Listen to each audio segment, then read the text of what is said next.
Before we start the actual content of this presentation, you should know that this video has been recorded for use in more than one class. As a result, there may be some things in this video that do not apply to the specific class that you are taking. Please just consider that an added bonus at no extra charge.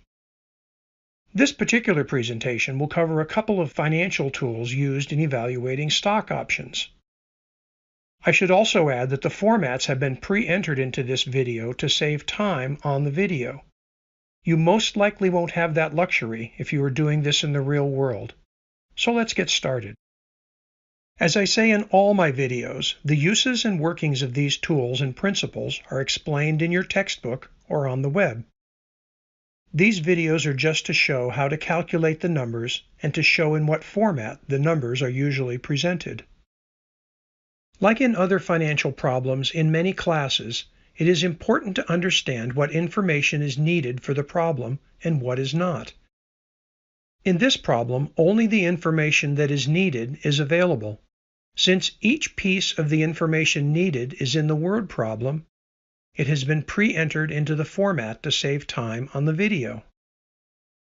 To enter the needed formula, highlight the workbook cell under Exercise Value of an Option, type in an equals sign, highlight the $63, type in a minus sign, highlight the $61, and press Enter. The bottom line here is that if you had an option to buy this stock for $61, bought it and immediately sold it for $63, you would make a quick $2 on the sale.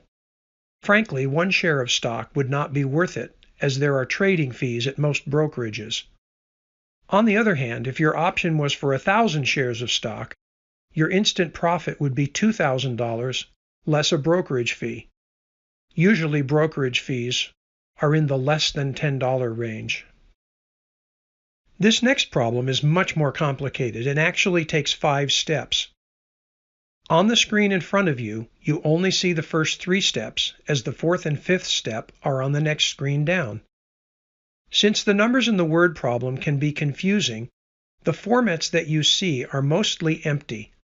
Most of the workbook cells will fill in automatically, as workbook cells above them are filled in.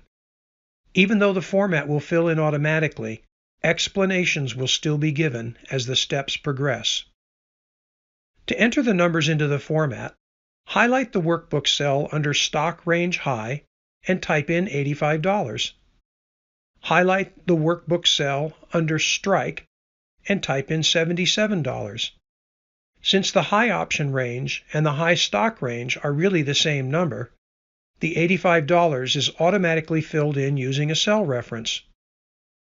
Highlight the workbook cell under Stock Range Low and type in $63. Next, to enter the formula, highlight the workbook cell under Equalize the range to find the number of shares of stock, type in an equals sign, followed by an open parenthesis, highlight the first $85, type in a minus sign, highlight the $77 and type in a close parenthesis, followed by a slash denoting division, followed by an open parenthesis. Highlight the second $85, type in a minus sign, highlight the $63 followed by a close parenthesis, and press Enter. Notice that at this point the current price of the stock is immaterial, as well as the risk-free rate. To move on to the next step in this problem, the number of shares of stock for the calculation is 0.36. Since the numbers needed for Step 2 are already on the workbook, they are filled in using cell references. And since the calculation in Step 2 is so simple, those workbook cells have also been filled in. The stock payoff high would be calculated by typing in an equals, highlighting the $85, typing an asterisk for multiplication, highlighting the 0.36, and pressing Enter. The formula for the stock payoff low is the same. Step 3 is also automatically filled in using cell references. The formula for the portfolio payoff high is the stock payoff from above, less the difference between the high and the strike price. For the portfolio payoff low, It's just the stock payoff low from above less 0. As the note says, with a sales price below the option price, there is no point in exercising the option. The payoff for the option is then 0. Again, this all filled in automatically to save time on the video. Jumping down a page, notice that the number in the cell below FV is the portfolio payoffs, both high and low. From the word problem above, 3.5% is entered into the workbook cell under I, and 365 is entered into the workbook cell under N. The 365 is, of course, because there is 365 days in 1 year. Notice that the formula is set up for daily compounding.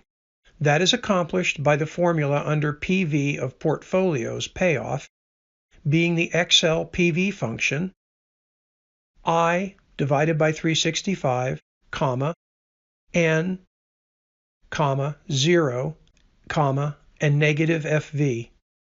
The I divided by 365 sets the interest rate at daily compounding. If the option is less than 365 days, whatever number that is appropriate for this option is typed in. It could be fewer or more than 365 days. As you can see, the PV of the portfolio's payoff is $22.12. The last thing that needs to be entered is the current price of the stock. From the word problem above, $75 is typed in under current price.